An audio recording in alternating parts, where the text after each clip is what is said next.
From WAMU and NPR in Washington, I'm Amy Walter of the Cook Political Report, sitting in for Diane Rehm.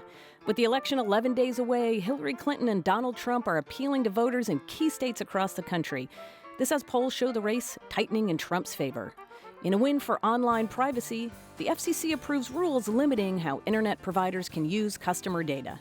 Eamon and Ryan Bundy, plus 5 others, are unexpectedly acquitted of charges in their takeover of an Oregon wildlife refuge last winter. And new data show Obamacare premiums could spike for some Americans. It's the domestic hour of the Friday News Roundup. First, this news.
Thanks for joining us. I'm Amy Walter of the Cook Political Report, sitting in for Diane Rehm. She'll be back on Monday. Both Obamas hit the campaign trail for Hillary Clinton this week, with the race tightening in Trump's favor in some key states. Fireworks erupt on Fox News as hosts Megyn Kelly and former House Speaker Newt Gingrich spar over the ongoing allegations of sexual assault in the presidential campaign. And new data on the Affordable Care Act shows some Americans could be facing higher premiums. Here to talk about the week's top stories for our domestic news roundup, Susan Glasser of Politico, Rebecca Cinderbrand of The Washington Post, and David Rennie of The Economist. Thank you all for being here. Hello. Thank you. Glad to be here with all of you on Friday. We also want to be with you, our listeners. We're going to take your comments, questions throughout the hour. You can call us at 800-433-8850. You can send us an email at drshow@wamu.com. You can join us on Facebook or Twitter. And because it's Friday, we're doing a live video stream of this hour. You can see just how wonderfully beautiful all of the guests here in the studio are. Okay, you guys, we are so close. We are 11 days from this election being over. Rebecca, I want to start with you and start with the sort of big picture right now, looking at the polling, because it seems to me that we've taken a little bit of turn in the polling in the last 48 hours or so. A week ago, the Washington Post poll showed Hillary Clinton up by double digits. Today, their tracking poll comes out, and it's only, 5 points? 4 points? That's right. So what's happening? So, the polls have been all over the place. We have to kind of separate this, as you know, into kind of two polling stories. The first is what we're seeing right now at this moment, the kind of snapshot in time, which is it looks like a slight narrowing from where this was a week ago. On the other hand, there is the big picture long-term polling trend, which over the course of this campaign has been remarkably consistent, with Hillary Clinton having a slight advantage over Donald Trump. That has not changed. And is there anything in the polling that you've seen, especially whether it's the Washington Post poll or others, that explains why it got closer? That's right. Well, so the kind of the clues we've seen, at least in our own tracking poll, have been, first of all, Republicans. Some Republicans coming home. The prospect of a Hillary Clinton presidency doing a bit to kind of boost Republican enthusiasm. We're seeing, as many others have found, that people who are voting for Donald Trump at this moment are driven more by their aversion to Hillary Clinton than they are by love for Donald Trump. So, that's a pretty big motivator. Right. And he's working that as much as he can. And also, we're seeing that in some areas, Hillary Clinton's favorables, on the other hand, have eased a bit. They are getting a little better. It's perhaps in contrast. So you have these two trends, but what's driving the kind of narrowing that we're seeing is the Republican enthusiasm. There was a fairly significant gap as recently as a week ago. It's narrowed slightly, at least in our numbers. And Susan, is this what we're seeing at some of the state level polling as well, states that may be a little bit closer, or does it still, as Rebecca pointed out, look as if the battleground map is not that much different than it was a week or two ago? Well, that's where the story probably is a bit stronger even for Hillary Clinton. And again, she's leading both in the national tracking polls and in key battleground states, with a few important exceptions, of course. But basically, states that Trump thought he would be competitive in, he is not competitive in. States like Virginia, Colorado, which early on were perceived to be important states for him to win, he does not seem to be competitive in. Other battleground states like Pennsylvania, it might be a lagging indicator, but so far the polls still show a very wide lead there, although you also have the Clinton campaign aggressively campaigning there and surrogates, and a sense that state is still in play, even though the actual numbers don't indicate it. And that's what I would say, pulling back to this sort of 11 days out. What are we talking about? As Rebecca pointed out, the polls are remarkably consistent, which is that Hillary Clinton, has had a lead all along. And certainly when you look at the Electoral College map, she looks in a strong position going into it. And yet, right, ... And yet, everything about 2016 has felt exceptional to us. So now increasingly I'm getting, and I'm sure you're getting, all these questions like, well, is there some hidden pool of Trump voters? Is the model for these surveys off?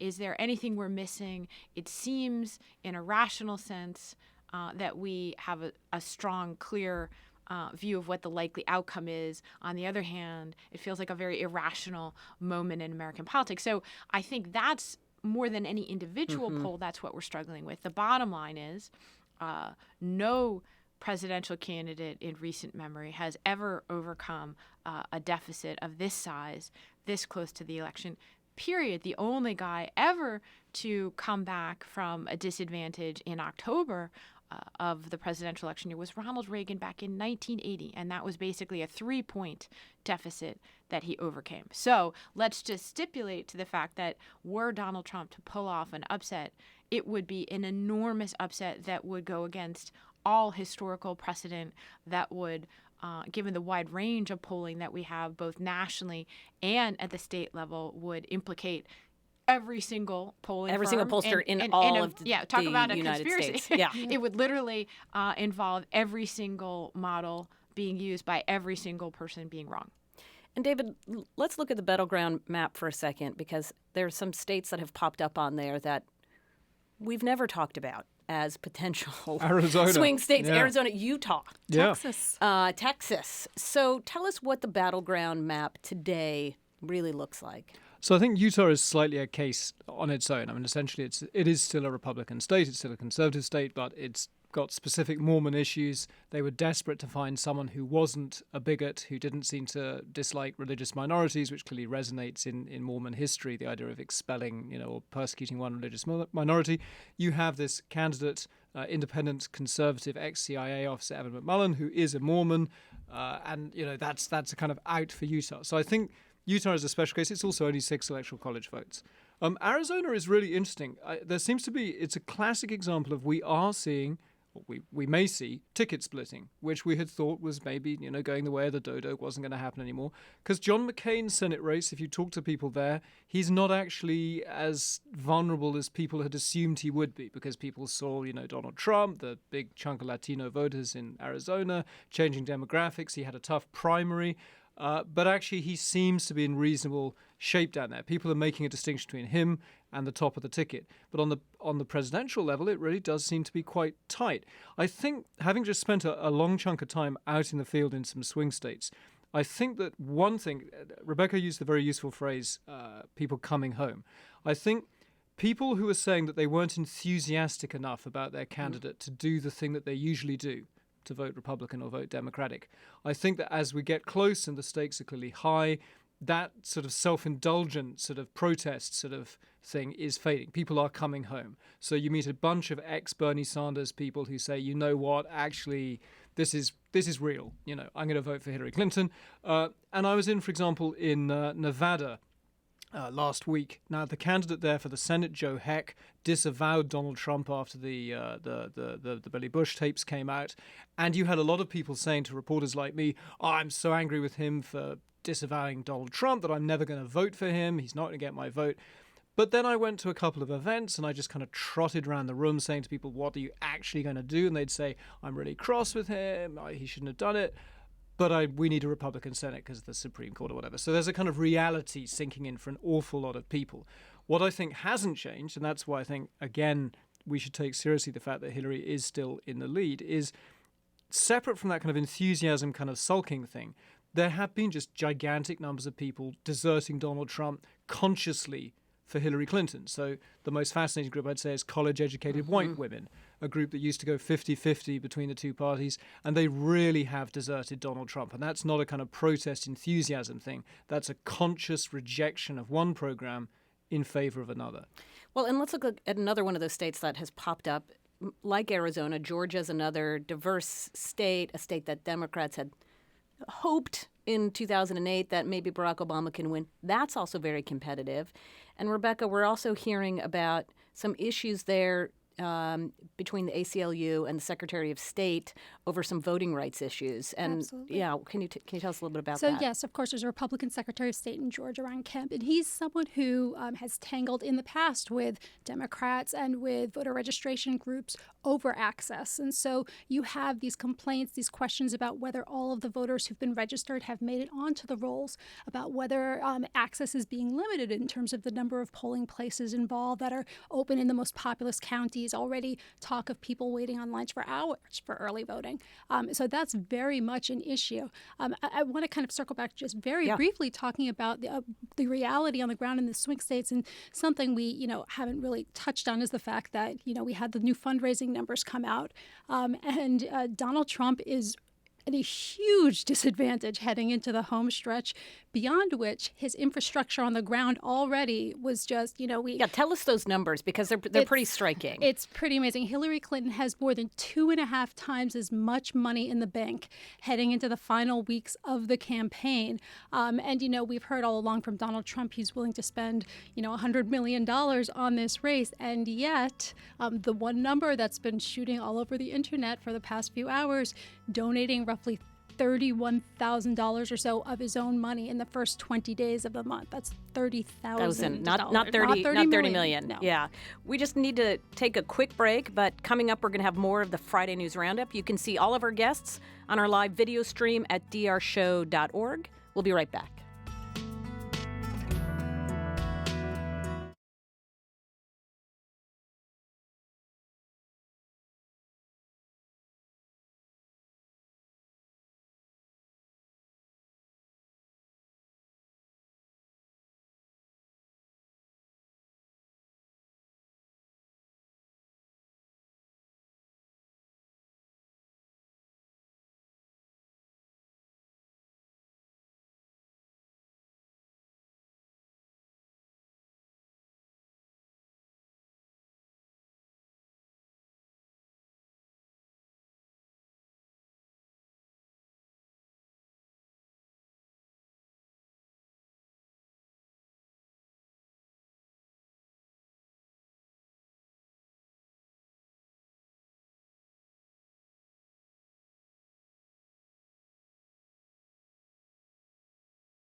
Report sitting in for Diane Rehm. I'm here today for the Domestic News Roundup with Susan Glasser, who's an editor at Politico, Rebecca Cinderbrand, deputy political editor at The Washington Post, and David Rennie, who's the Washington bureau chief and Lexington columnist. I love saying that. At The Economist. Remember, you can watch us live. Our video we have video streaming at drshow.org. And of course, you can always tweet and email us and call at 800-433-8850. I want to move right now, David Rennie, to the closing arguments that these candidates are making right now in these last 11 days. You spent some time in North Carolina with both of these candidates. Tell us a little bit about how they are, their final message to voters here. So with Donald Trump, I watched him do a rally where he flies in his Boeing 757 into an airfield. He did this in Kinston, North Carolina, on Wednesday night. And you saw the strengths and the weaknesses of the Trump campaign. We've seen all along that at some levels, when it comes to kind of sheer sort of theatre, he's really, really effective. So this big plane lands, the speakers blast out the theme from Air Force One, that Harrison Ford action movie. The crowd is going absolutely crazy. He then has, when he sticks to his notes, a pretty punchy conservative kind of message. Supreme Court, lower your taxes, Obamacare premiums going through the roof, the latest WikiLeaks emails, and you think, wow, he's pretty good at this. And then He then noted that he'd been criticized for spending that morning opening his hotel in Washington, and he went on this kind of long ramble for several minutes about how he hardly gets home nowadays and he still has the energy to do these things, whereas Hillary Clinton needs to sleep for 3 days after every speech. And anyway, his kids had done a lot of good work on the hotel, and isn't he allowed to defend it? And it's like, really? I mean, like 10 days from the election, you're doing this? And you could also see he's got a fundamental problem. Where he sits right now, behind in the polls, this close, he has two big jobs. One is to bring home essentially unhappy Romney voters who have always voted Republican in the past, or certainly did last time, and he doesn't have them right now. He needs to do something to bring them home. He just isn't doing that. He's playing to his base. I mean, it wasn't just lock her up from the crowd. It was some people started shouting, burn her at the stake at this rally. And you have people wearing deplorables badges, adorable, deplorable, I'm a deplorable. That makes them feel great, but you know what? There are not 65 million voters in this country who want to call themselves deplorable. He's not growing his vote. And yet he did propose, while he's in North Carolina, this New Deal for Black America. Sure. So what was that? And what was he trying to do here? Obviously, as you pointed out, he's been speaking a lot to his base. He has historic low approval ratings with African-American voters. He does, and is getting, 3% in some polls. So between cutting the ribbon at the Trump International Hotel in Washington, D.C., and landing at the rally that I saw in Kinston, he did a kind of classic candidate event in Charlotte, big, obviously, African-American city, and he met some church leaders and some civic leaders, and he offered a few policy details, the kind of stuff you hear, tax breaks for small minority-owned businesses and things, but he wrapped it around with his usual kind of dystopian language about how if you go out to buy a loaf of bread, you get shot, and how you don't have anything to lose. And the problem is that when you talk to African-American voters, they do not hear someone who sounds sympathetic to their cause. They sound someone kind of deriding everything that they stand for. I want to take a call here as long as we are in talking about the 2016 campaign. This is Molly from South Bend, Indiana. And Molly, you're on the air. Thanks for joining us. Thank you. Good morning, panel. I'm a longtime Hillary supporter, and what I'm worried about, while the polls do look good, is the apathetic voter who will say, well, I was Trump, but he's saying all these things, especially women, and not necessarily jumping on the Hillary bandwagon, but just the not voting at all or the write-in candidate vote. Yeah. So I was wondering how that might affect the election. Great. Thanks, Molly.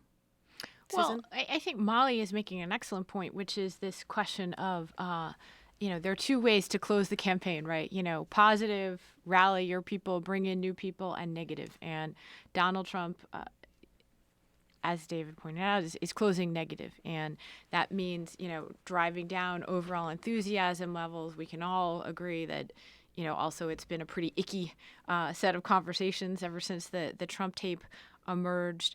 And so this enthusiasm issue, I think, is a real question in terms of, Hillary Clinton and how reliable are these polls, because the question is then the pollsters are modeling who's going to actually turn out to vote. And if this year is somehow different, that's where you would see the difference turn up in the composition of the electorate. That being said, and I think this is an important point to make when you talk about why is Trump, on the one hand, releasing his program for Black America. On the other hand, he has this dark dystopian vision of urban America that seems drawn from sort of race war in the 1970s.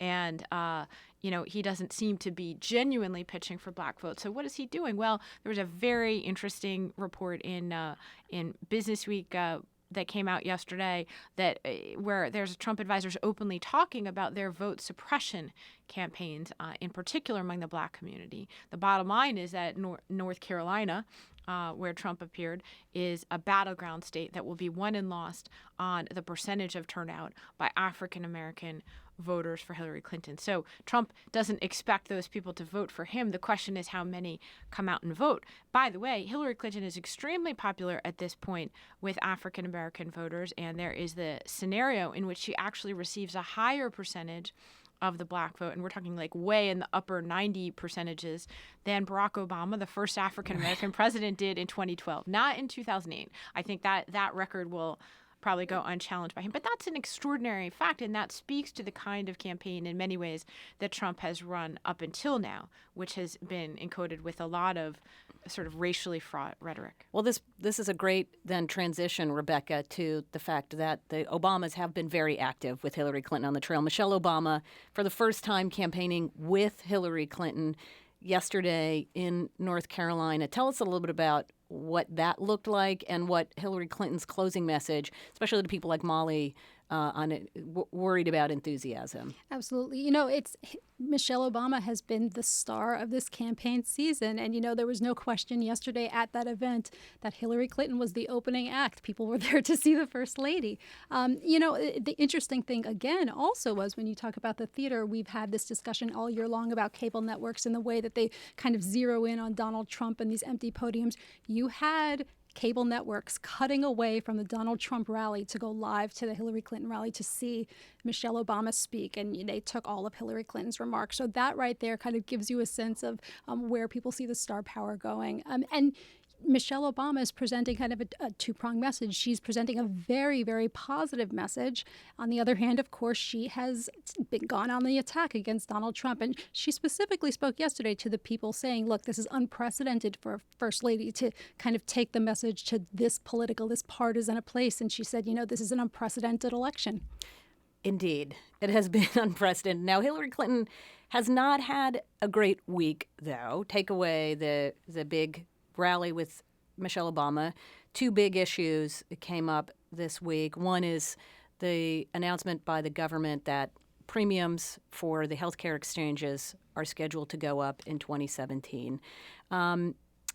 David, can you tell us a little bit about what we learned about the Obamacare and the cost issues, and how you think that's going to impact the race at this point?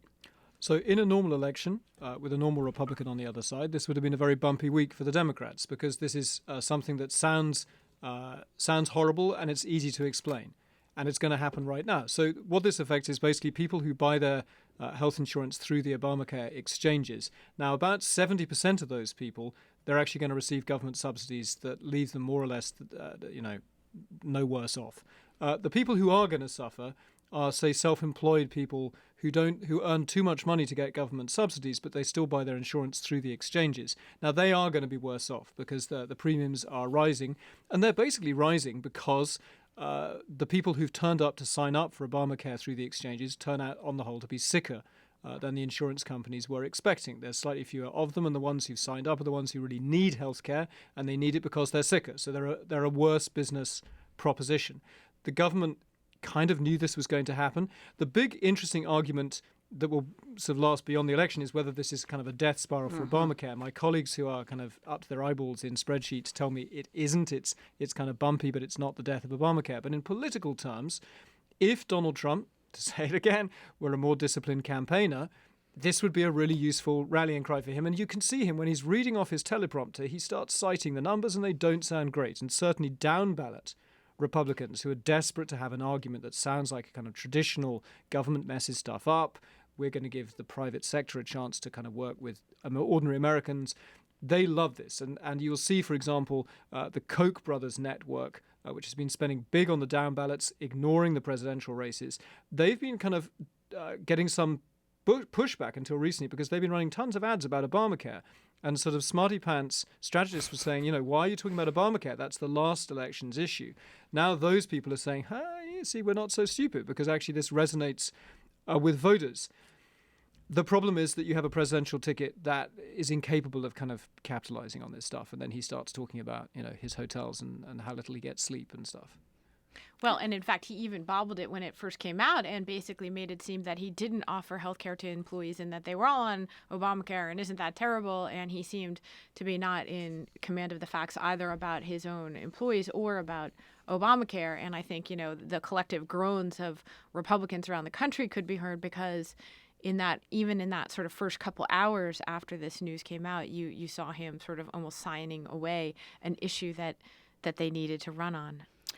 There was another issue that came up, Susan, and I was just reading it in Politico this week of some more of the leaked emails, the WikiLeaks. John Podesta, the chairman of Hillary Clinton's campaign, was given a memo from a man named Doug Band, who is in the leadership at the Clinton Global Initiative, there was some pretty not good stuff in there about Bill Clinton. Can you tell us a little bit about what that was? Well, I'm glad you raised it, because I do think that in a different moment, news moment, we would be really focused on a pretty extraordinary revelation.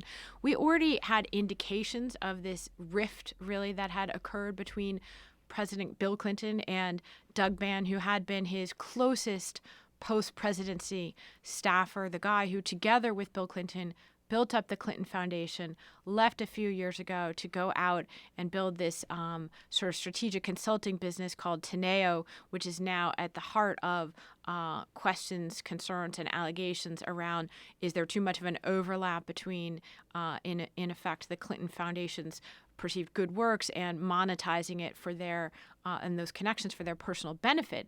And what happened that's fascinating, and again, we had already had some indications of this. We had Politico reported it a year and a half ago. Chelsea Clinton came in to the Clinton Foundation to play a bigger role, also perhaps with her mother's future presidential campaign in mind. And she decided she needed basically to clean up Dad's team at the Clinton Foundation. That provoked a furious internal fight, which we had only some glimpses of. She brought in a friend of hers from Yale, I believe, who was from McKinsey to run Clinton Foundation. He was forced out after a period of time. And, so we had a sense of this break. We had a sense that Doug Bann was no longer as close to Bill Clinton. Still, this 13-page memo that turned up in the WikiLeaks to John Podesta from Doug Bann was it was basically guns blazing against the former president, the guy who built his career. Not only was he criticizing Chelsea Clinton in previous emails that have come out, he called her a spoiled brat at one point and, clearly saw himself in a power struggle with her. But here in this memo, he's criticizing the president, the former president of the United States, basically for doing the things that Republicans have criticized him for, which is influence peddling and leveraging connections made for the Clinton Foundation and Clinton Foundation donors and turning them into people who paid him personally in a way that is very questionable. Now, Doug Bann's purpose in this was very self-serving. It was, see, if Bill Clinton can do it, why can't I? Why are you criticizing me? And I don't think he comes out all the better in this, but at the expense of Bill Clinton's reputation in some significant way. I'm Amy Walter. You're listening to The Diane Rehm Show. If you'd like to join us, call 1-800-433-8850. Send us an email to drshow@wamu.org. Find us on Facebook, send us a tweet, and don't forget you can see all of our guests on our live video stream at drshow.org. And to Susan's point, Rebecca, here's an email from Rob in Tulsa where he asks, the Clinton campaign, any fear that the steady drip of emails will become increasingly toxic and embarrassing as we get closer to Election Day? I think Susan pointed out pretty clearly they are embarrassing. The question is whether they're toxic to her chances and how this plays in for these last 11 days. Is there enough in here that could erode her support even further? Well, certainly, in a different environment. I've said it before, I'll say it again. Hillary Clinton definitely owes Donald Trump a fruit basket or something for keeping this out of the news. On Earth, too, as people have said throughout this campaign, this is dominating conversation, this steady drip of revelations. And yet, again, still, Donald Trump has managed to dominate the news. And one of the ways he's done this, again, is I think we have to kind of think about his closing message in a couple of different ways. Yes, he's gone sharply negative. Yes, he's gone on the attack against Obamacare. And he has, to some extent, kind of glanced on the Clinton Foundation, though by no means zeroing in on it the way some other candidate might have done. But he seems to be looking at his closing argument in part as a way, almost offering a rationale for a possible or likely loss. I mean, we've seen this enemies list that he's started to unveil at these rallies, and it's gotten very, very long. We're talking about pollsters and journalists and government statisticians and military leaders and, people who he is specifically saying are working against him. So when you are focused on that and focused on that fight and almost rationalizing why the system is rigged against you personally, it's very difficult to then turn the attention to someone else. I think there's also a sense, and this is partly sort of more anecdotal, just out on the trail week after week than polling. because so many of his base think she should be locked up in prison, they tell me that she's a murderer. Why don't journalists like me report that she's murdered people, or that Benghazi, she is directly to blame for the deaths of the American servicemen and the ambassador in Benghazi. Once you've made that case, it's kind of hard to get people to focus on what Doug Band did with Bill Clinton. And I think there's a sense that they've thrown so much at her, and there are so many conspiracy theories coming out. So it's not just that, as Rebecca says correctly, he doesn't have the message discipline to focus on this, but also that he kind of jumped the shark so long ago by saying she should be in prison already and shouldn't be allowed to run. It's hard to kind of break through that because they've already indicted her of murder in their minds. Right. So if you've exploded facts, then it's hard to litigate the facts, basically. We're going to take another quick break. Coming up, your calls and your questions for our panel. Please stay tuned.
Report. Sitting in for Diane Rehm. I'm here today with Susan Glasser of Politico, Rebecca Cinderbrand of The Washington Post, and David Rennie of The Economist. Well, it wasn't just Hillary Clinton that had a little bit of an awkward week. One of Donald Trump's surrogates got into something of a scrap earlier this week with Fox host Megyn Kelly. I want to play a little bit of audio from that interaction and then go to our panelists to talk about this. As a media story, we don't get to say the 10 women are lying. We have to cover that story, sir. Sure. Okay, so it's worth 23 minutes of the three networks to cover that story. And Hillary Clinton, in a secret speech in Brazil to a bank that pays her $225,000, saying her dream is an open border where 600 million people could come to America. That's not worth covering. That is worth covering. You want to go covering. back through the tapes of your show recently? You are fascinated with sex, and you don't care about public policy. Me? Now, that's Really? what I get out of watching you tonight. Well, Rekha, that was kind of a fiery exchange. Two things I want to explore. The first is Newt Gingrich's overall point, which is even on a network like Fox, he's saying that they are overselling the discussion about Donald Trump and the women who've accused him of sexual harassment and not spending enough time about the stuff we just talked about, the WikiLeaks, et cetera.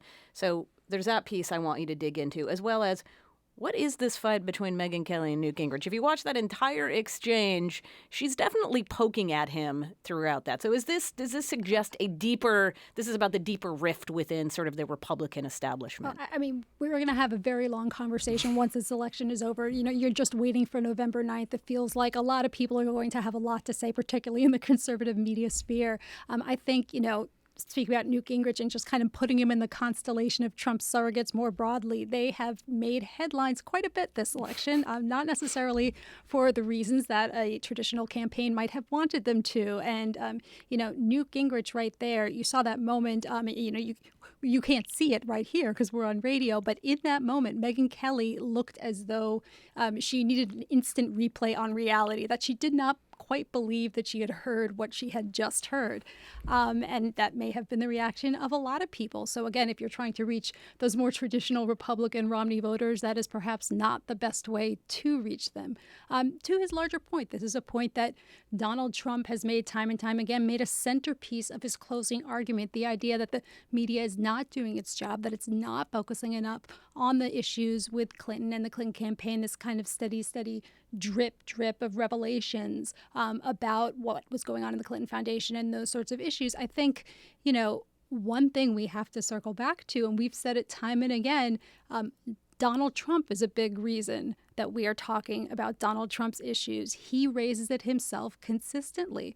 And in addition to that, one of the reasons that many of these women that we've seen start to come forward have cited for having come forward is his comments at the debate about these allegations to begin with. So the fact that we're having this steady stream of women coming forward with these new allegations, and the fact that Trump continues to respond to these allegations, to threaten lawsuits against these women, you cannot not mention that, particularly when these allegations some of them are essentially criminal in nature. And so that is something that these are fresh, these are new, and we're going to have a conversation about that, which is not to say, as Megyn Kelly tried to point out, she has in fact covered that story.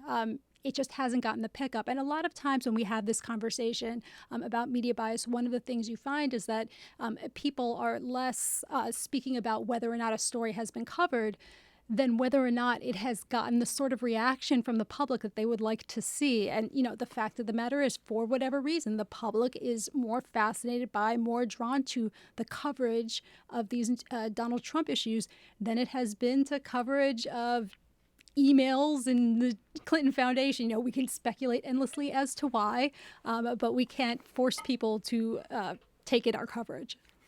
Well, I mean, a couple quick points. Those are all really good points. I would just add, number one, it's a tough road to hoe when you're saying Fox News is biased against the Republican candidate. Secondly, the context that really made the part about accusing Megyn Kelly to be obsessed with sex such a jaw-dropper coming from Newt Gingrich, who is a man who had to leave his position as Speaker of the House because he was conducting an extramarital affair while also going after Bill Clinton and impeaching him. So the idea, and I think that in general, that's been the issue with Newt Gingrich, with Rudy Giuliani, another prominent Trump surrogate, and with Trump himself, is that they seem to be time and again raising the issue and injecting the issue of gender into the campaign at a time when women are deserting the Republican Party in historic numbers. And that is the broad frame context here, is that no matter what happens on November 8th, we're going to have the most gender divided election and electorate that we've ever had before. And this seems to be playing right into it in a way that's a little bit mystifying, because, all of our conversation today about the polls and about what is Donald Trump's strategy and why is he pitching to his core voters, let's remember that we talk about him having a problem shoring up Mitt Romney Republican voters. Mitt Romney lost. Right. And, if you get all of the votes that Mitt Romney had in 2012, you lose. And so, that's what's really amazing about this being so close to the election, is that Trump has a problem even getting the sort of Republican base, and that's largely because of Republican women.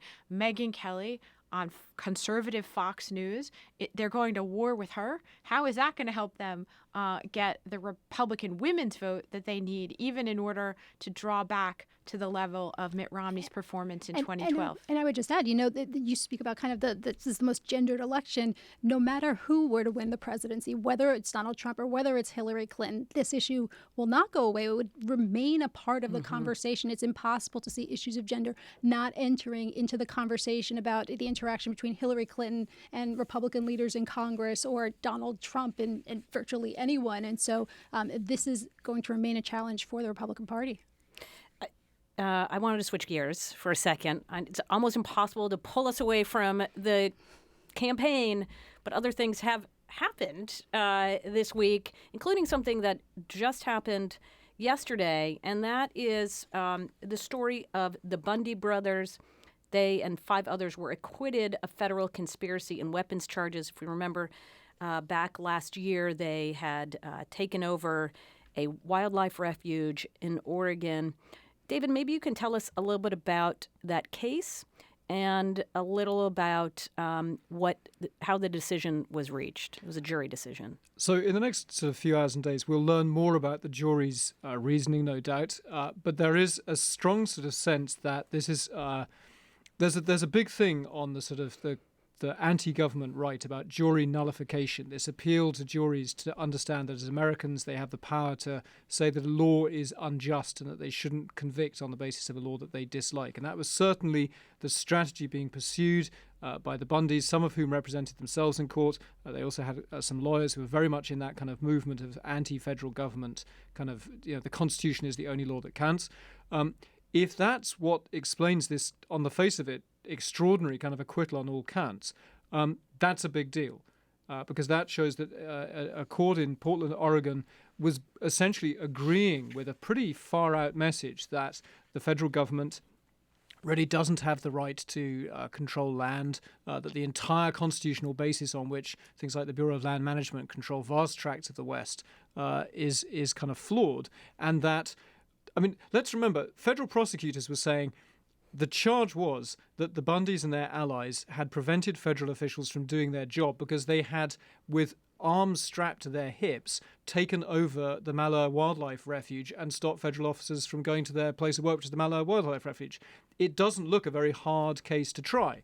But the Bundys and the other defendants said that they were political protesters, that this was a much broader argument about the federal government's overreach and tyranny, and the jury acquitted them on all charges. I mean, there are some other protesters who'd already earlier pleaded guilty, so we don't know now what happens to them because they had accepted that the law said what the law said. But this jury has taken this extraordinary step, and things are in a real kind of foment down there. I was in that area of Oregon a few weeks ago for a column on another proposed national monument that they're thinking of opening down there.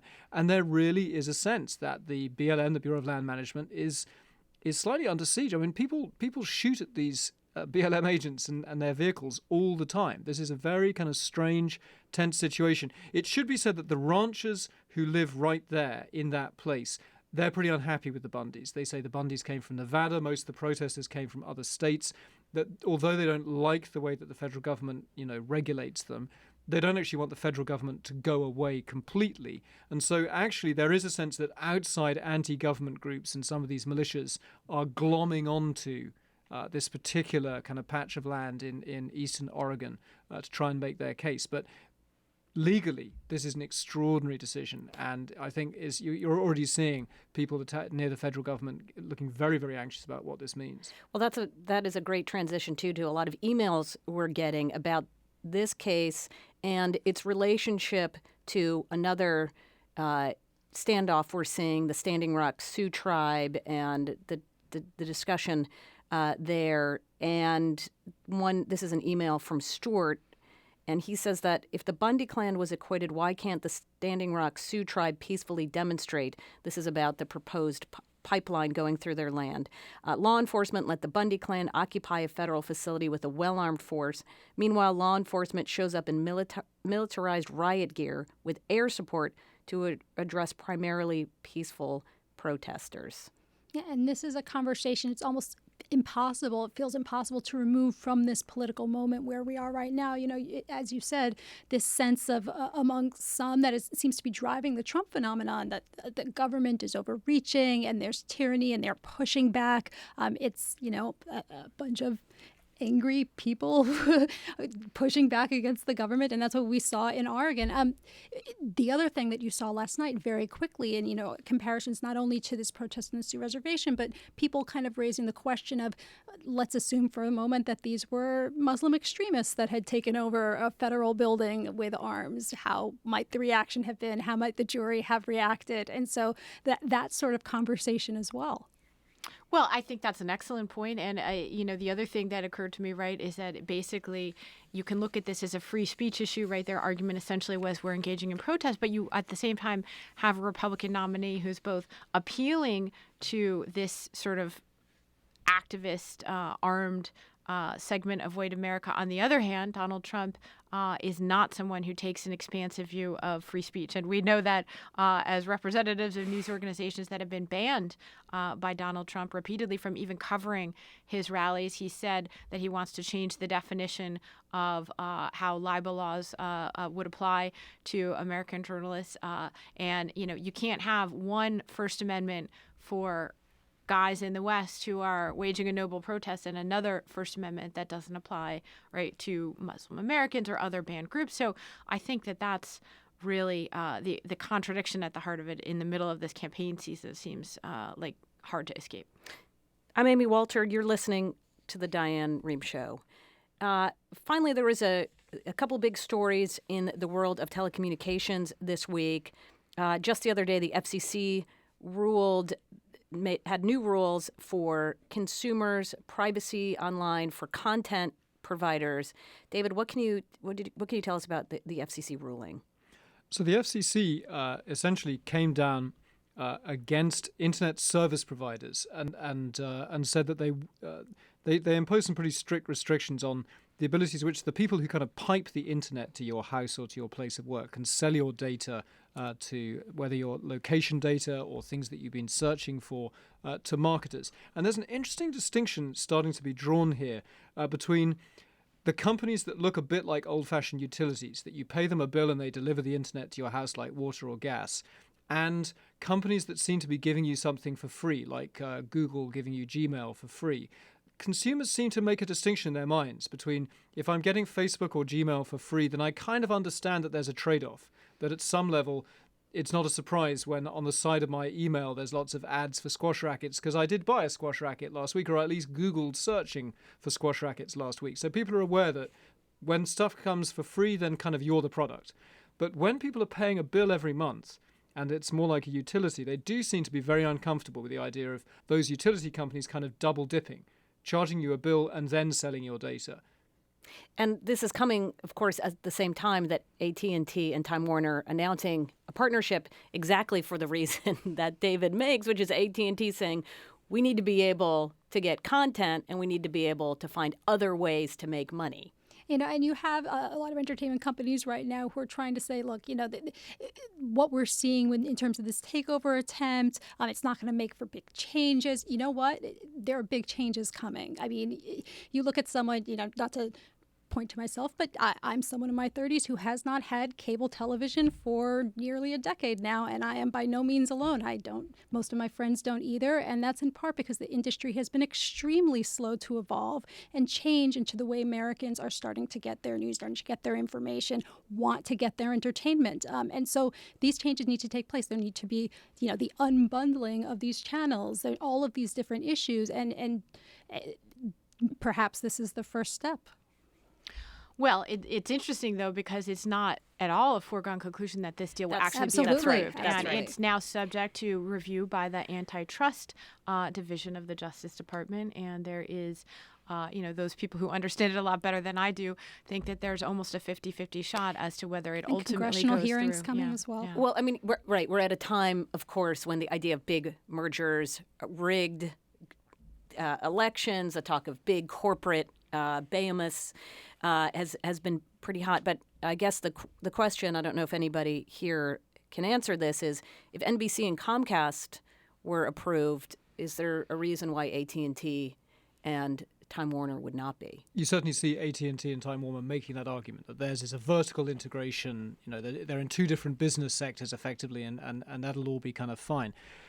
I think one of the big problems for us in the media industry is, what we do is expensive. I mean, all this flying around to swing states and sending people to mountaintops in Afghanistan, it's hard to do it off the digital-only models Politico is a tremendous success with a digital-only model, but the full-service news operation is very expensive. So although, we at The Economist absolutely live for kind of competition rules being, enforced very strictly, we don't like big monopolies, there is a sense that, we're a bit like these kind of big old dinosaurs, and every time one of these deals doesn't go through, there's another kind of, Brachiosaurus kind of falls in the woods somewhere, because the new upstart models, the kind of bush babies on the floor of the primeval forest, they don't pay for the full service news that used to be a staple.